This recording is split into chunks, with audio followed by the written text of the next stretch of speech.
Good morning, student. Our today's topic is bistability principle. Before taking this bistability principle into consideration, we should know about the basic characteristics of the inverter. Okay. So here we can see that static memories use positive feedback to create a bistable circuit. A circuit having two states, or we can say that two stable states that represent 0 and 1. The basic idea of bistability principle can be understood with the help of the diagram as shown in figure here, which shows two inverters and connected in the cascade along with the voltage transfer characteristics typical of such circuit. Also plotted are the voltage transfer characteristics of the first inverter, that is V01 versus Vi1. So V0 indicate basically the output, means the output of first inverter versus input of first inverter. Okay, and the second inverter that we have VO2 versus VO1, means the voltage output of 2 versus voltage output of 1. The latter plot is rotated to accentuate that V input 2 is equal to V output 1. Okay, assume now that the output of second inverter, means V output 2 is connected to the input of the first inverter, that is V input 1, as shown by the dotted line. You can see it because V output 2 is equal to V input 1, and the resulting circuit has only three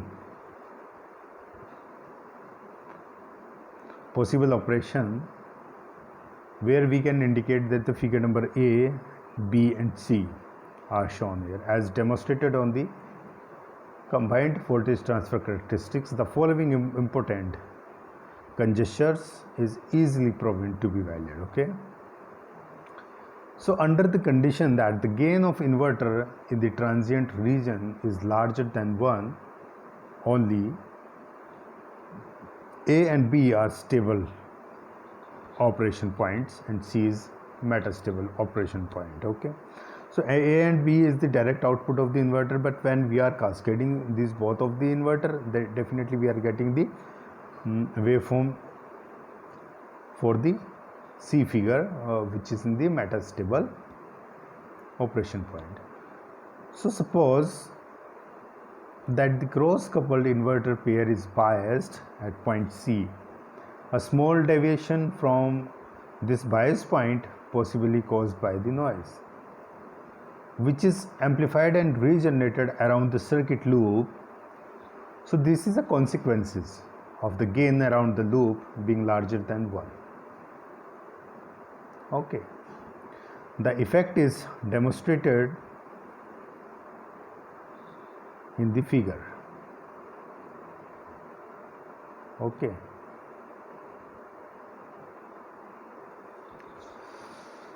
so when we talk about more deep operation of this cascading operation, we get a small deviation denoted by delta is applied to the input of inverter 1, and we can say this is in the biased of the figure number C. The deviation is amplified by the gain of the inverter, because the inverter has a gain. Then definitely this deviation denoted by delta would be amplified by the gain of the inverter. The enlarged divergence is applied to the second inverter and amplified once more. The bias point moves away from C until one of the operation point A and B is reached. Okay, here we can see this basically. Okay, a small deviation, that is delta, is denoted by here, and then after it will be amplified by the gain of the inverter. Okay, So as I told you, the bias point of move away from the C until one of the operation point A and B is reached. So in conclusion, C is an unstable operation point.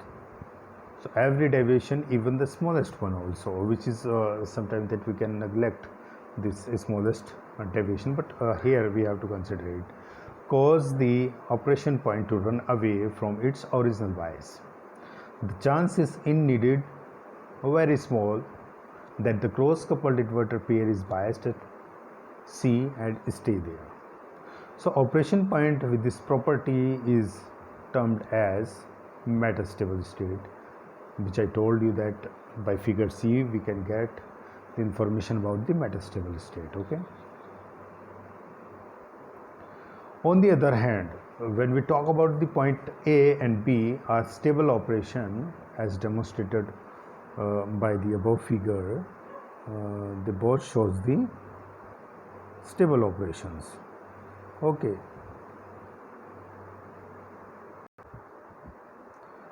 Okay, point A and B shows the stable operation. Okay. So in these points, the loop gain is much smaller than unity. So total loop gain, when we consider, it is really very smaller than the unity. Even a rather, or we can say that even a larger deviation from the operation point is reached in size and disappear. Hence, the cross coupling of two inverter result in a bistable circuit. That is a circuit with two stable state, each corresponding to a logic state. The circuit serves as a memory storing either 1 or 0 corresponding to position A and B.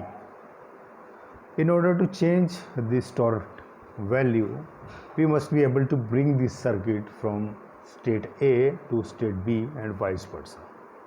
Okay. Since the precondition for stability is that the loop gain G is smaller than unity, as starting I told you that the loop gain is much smaller than unity. So since the precondition for stability is that the loop gain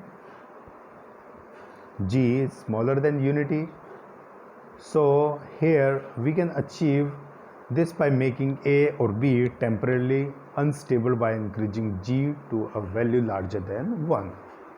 Okay. So precondition is that the stability, precondition for the stability is that the unity is really much larger than the loop gain, means the G is smaller than the unity. So in this condition that we have to make some changes that the point A and B temporarily unstable by increasing the G to the value larger than 1. So this is generally done by applying a trigger pulse at input of 1 or input of 2 for instant of time only. So assume that the system is in the position at point A, point A or the position A, or according to the figure number A, where input of the inverter 1 is equal to 0 and the input of the inverter 2 is equal to 1. So forcing input of the input of the inverter first to 1 cause both inverter 2 on simultaneously for a short time, and loop gain G would be larger than 1. So the positive feedback generated the effect of trigger pulse and the circuit moves to the other state, that is B in this case. The width of trigger pulse need be only a little larger than the total propagation delay around the circuit loop, which is twice the average propagation delay of the inverter. So this is basically the diagram of the point number D and E. So as there changes, the total propagation delay around the circuit loop has changed, which is twice the average propagation delay of the inverter. Okay. So in summary, a bistable circuit has two stable states in the absence of any triggering.